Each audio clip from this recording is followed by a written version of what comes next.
छोटी बहू की सत्य घटना। घर में बड़ी शांति छाई हुई थी। किसी की भी हिम्मत नहीं हो रही थी उस शांति को तोड़ने की, क्योंकि घर की मालकिन ममता जी मुंह फुलाकर बैठी हुई थी। आखिर उनके स्वभाव से हर कोई परिचित था। जो शांति को तोड़ने की हिम्मत करता, उनका गुच्छा उसी पर फट पड़ता।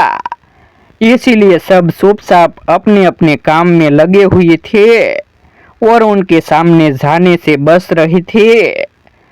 आज उनकी छोटी बहू मानसी ने उन्हें इस तरह से जवाब कैसे दे दिया, ये उनकी बर्दाश्त की हद से बाहर था।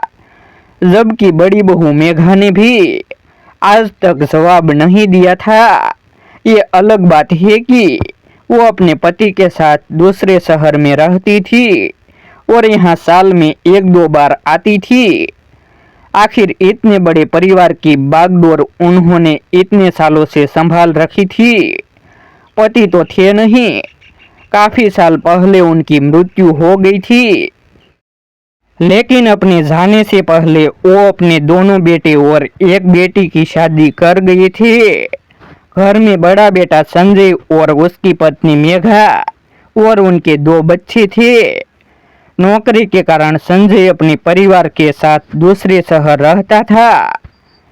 वहीं छोटा बेटा विजय और उसकी पत्नी मानसी ममता जी के साथ इसी शहर में रहती थी। उनके भी दो बच्चे थे। बेटी नैना का ससुराल भी यहीं पास में था।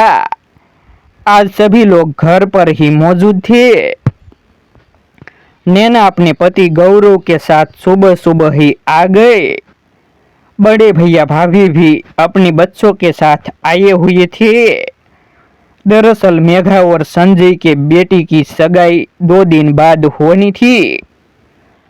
लड़के वाले इसी शहर के थे तो सगाई का प्रोग्राम भी यहीं घर से होना था। बाकी के रिश्तेदार भी कल से आ जाएंगे। इसी सिलसिले में पूरा परिवार एकत्रित था। सब बाहर हॉल में बैठकर डिस्कशन कर रही थी। वही घर के बच्चे प्रोग्राम में क्या पहनना है उसी की रूपरेखा तैयार कर रही थे। जबकि छोटी बहू मानसी रसोई में नाश्ते की तैयारी में लगी हुई थी। जबकि मेघा और नैना भी बाहर हॉल में बैठकर डिस्कशन कर रही थी। 20-20 में नैना जरूर जाकर अपनी छोटी भाभी मानसी की मदद कर रही थी। आखिर दोनों का रिश्ता ननंद भाभी का काम बिल्कुल सहेलियों जैसा था और वो अच्छे से जानती थी कि मानसी की मदद करने के लिए कोई रसोई में आएगा भी नहीं, क्योंकि ममता जी का मानना था कि मानसी घर की छोटी बहू है और छोटी बहू को ज्यादा जिम्मेदारी निभानी पड़ती है। जबकि मेघा तो बाहर रहती है, कभी कभार ही आती है तो उससे क्या काम कराना। नाश्ता तैयार हो गया तो नैना और मानसी फटाफट सबको सर्व करने में लग गई और खुद भी अपनी प्लेट लेकर ही वहीं हॉल में आकर बैठ गए। डिस्कशन करते करते ही सब लोगों ने अपना नाश्ता करना शुरू किया। तभी ममता जी मानसी से बोले, मानसी फटाफट से दोपहर के खाने की तैयारी भी कर दो। एक रसेदार सब्जी और एक सूखी सब्जी बना लेना। साथ में बूंदी का रायता भी कर देना और रोटियां सबके आने पर गर्मा गर्म ही सेक कर देना। ऐसा ना हो कि रोटियां पहले से सेक कर रख दे और तुझे कोई दवाई लेनी हो तो समय से ले लेना। कहीं ऐसा ना हो कि कल मेहमान आ जाए और काम के समय ही तुम अपना पेट पकड़ कर बैठ जाओ। वैसे भी तेरी महावरी का कोई पता नहीं है, बिन बादल के कभी बरस पड़ती है। ममता जी ने सबके सामने ही ये बात कुछ ज्यादा ही जोर से कह दी। नाश्ता करते हुए ही मानसी के हाथ रुक गए। मानसी नजरें झुकाई ही अपनी प्लेट लेकर चुपचाप उठकर रसोई में चली गई। तब नैना ने बीच में ही कहा, माँ सोच समझ कर तो बोलो। बड़े भैया, आपके दामाद सब यहाँ पर बैठे हुए हैं और तुम उनके सामने ही भाभी से इस तरह से बोल रही हो। हाँ तो इसमें गलत क्या है? कल काम के समय अगर ये बैठ गई तो काम कौन करेगा? मेहमानों का चाय नाश्ता खाना पीना कौन देखेगा? बड़ी बहू के पास अपने काम है, मानसी छोटी बहू है, उसे ही तो ये सब कुछ संभालना ही है। तभी विजय हिम्मत करते हुए बोला, माँ क्यों ना हम 2-3 दिन के लिए खाना बनाने वाली रख ले, जो जब भी चाय नाश्ता कुछ चाहिए होगा या जिसे गरम रोटी खानी होगी तो वो तैयार करके दे देगी। मानसी भी थोड़ा फ्री हो जाएगी, उसकी भी तबीयत ठीक नहीं रहती आजकल। तू बड़ा या अपनी बीवी का साथ देने वाला, हमने तो आज तक ना रखी घर में काम करने वाली। घर घर के लोग ही तो है, इतना सा तो काम होता, सब लोग मिलजुल कर करते हैं, कोई वो अकेली थोड़ी ना करती है। और मेहमानों के नाम पर आ कौन रहा है? सिर्फ 8-10 लोग ही तो बढ़ेंगे, फिर उनके लिए काम वाली रखने की क्या जरूरत है? पर माँ, भाई क्या गलत कह रहा है? आजकल तो सब रखते हैं ताकि घर की औरतें भी एंजॉय कर सके, और वैसे भी सारा काम छोटी भाभी को ही संभालना पड़ता है, मदद तो कोई नहीं करता। बस कहने का नाम है कि मदद कर रहे हैं, काम वाली रख लेने में क्या हर्ज है? नैना बीच में ही बोली, तू ज्यादा बीच में मत बोल, तेरे ससुराल के नियम हमारे यहाँ मत चला। तुम्हारे घर के तौर तरीके अलग है और हमारे घर के तौर तरीके अलग। ममता जी ने 2 टूक जवाब देकर नैना को चुप करवा दिया। वहीं गौरव ने भी उसे चुप रहने का इशारा किया। खैर, जब सारी रूपरेखा तैयार हो गई तो थोड़ी देर में सब लोग अपने अपने काम पर रवाना हुए। कोई उस दिन के लिए हलवाई बुक करने गया तो कोई टेंट। ममता जी मेघा और नैना के साथ बाजार लेन देन वाले कपड़े खरीदने चली गए।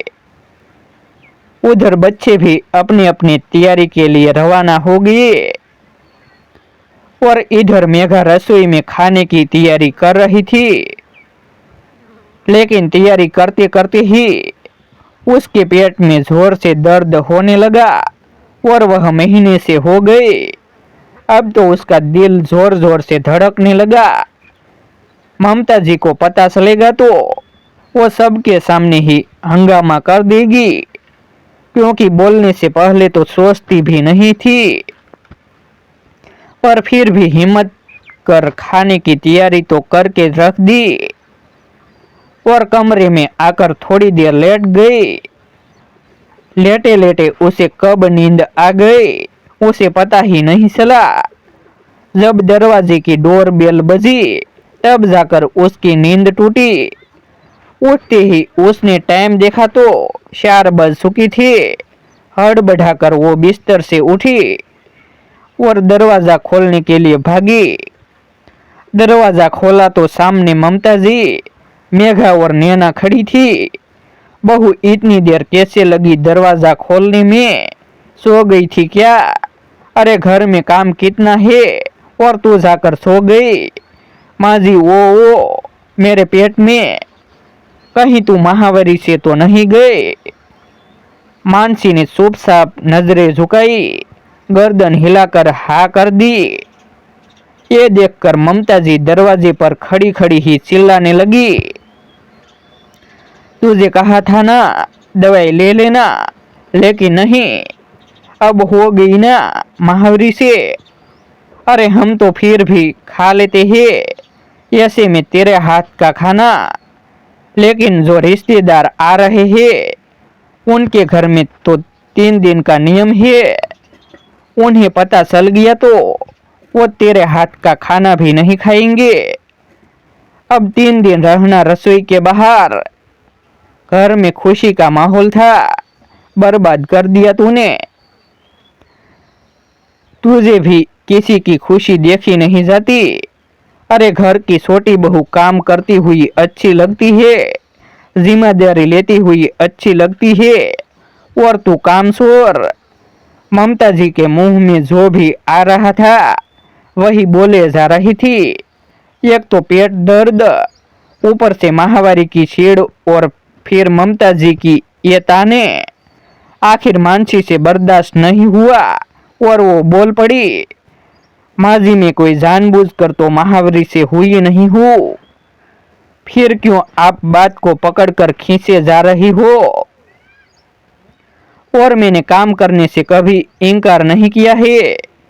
जो आप मुझे कामचोर कह रही हो, मैं चाहे कितने ही परेशान रहती हूँ, पेट पकड़कर बैठ जाती हूँ, लेकिन उसके बावजूद खाना तो मैं ही बनाकर खिलाती हूँ आपको। और कौन से शास्त्रों में लिखा है कि छोटी बहू की उम्र नहीं बढ़ती है। मेरी भी उम्र बढ़ रही है, 40 के ऊपर की हो चुकी हूँ। हार्मोन बदल रहे हैं, कभी भी महावरी आ जाती है, इतना खून निकल जाता है। 10-10 दिन तक खून बहना बंद ही नहीं होता, पेट दर्द होता है, हाथ पैरों में सूजन आ जाती है, बदन टूट रहा होता है। लेकिन आपको तो ये बात समझ में ही नहीं आती। आपको तो सिर्फ काम से मतलब है। क्या आप कभी इस दौर से नहीं गुजरी थी जो आपको मेरी परेशानी नहीं दिखती। कहकर मानसी अपने कमरे में चली गई। तब से ममता जी मुंह फुलाए बैठी थी। नैना और मेघा ने जाकर रसोई में रोटियां सेक कर रख दी, पर ममता जी ने तो खाने को छुआ तक नहीं। शाम को संजय, गौरव और विजय घर पर आए तो ममता जी का फूला हुआ मुंह देखकर इशारों में नैना से पूछा। नैना ने भी सब कुछ बता दिया। तभी संजय बोला, माँ हमने खाना बनाने वाली बुक कर ली है, कल से वो आ जाएगी और 3 दिन तक वो ही यही काम करेगी। उसकी बात सुनकर ममता जी गुस्से में उसकी तरफ देखती हुई बोली, मैंने मना किया था ना सुबह, फिर क्यों? तेरे सामने ही तो सारी बातें हो रही थी, मेरे सामने ही सारी बातें हो रही थी माँ, तभी मैंने ये निर्णय लिया है। मानसी भी इस घर की सदस्य है, अक्सर ही बीमार रहती है, तो उस पर हम काम का बोझ नहीं डाल सकते। आखिर उसे भी तो एंजॉय करने का पूरा हक है। अब तुम भी कर लो मनमानी, मेरी तो कौन सुनने वाला है। आज मानसी मुझे जवाब दे गए, अब तुम भी बोल लो। माँ वक्त के साथ बदलने में कोई हर्ज नहीं है। अगर आप थोड़ा उसके बारे में सोचती तो वो कभी पलटकर आपको जवाब नहीं देती। हमसे ज्यादा आप उसको अच्छे से जानते हो। आखिर संजय की बात सुनकर ममता जी चुप हो गई। आखिर संजय गलत तो नहीं कह रहा था। वक्त के साथ बदलने में क्या हर्ज है। आखिर लकीर के फकीर बनकर तो हमेशा रहा नहीं जा सकता। ऐसे ही नए नए वीडियो देखने के लिए हमारे YouTube चैनल सब्सक्राइब करें, वीडियो को लाइक करें और अपने मित्रों के साथ शेयर करें। फिर मिलते हैं एक नई स्टोरी के साथ।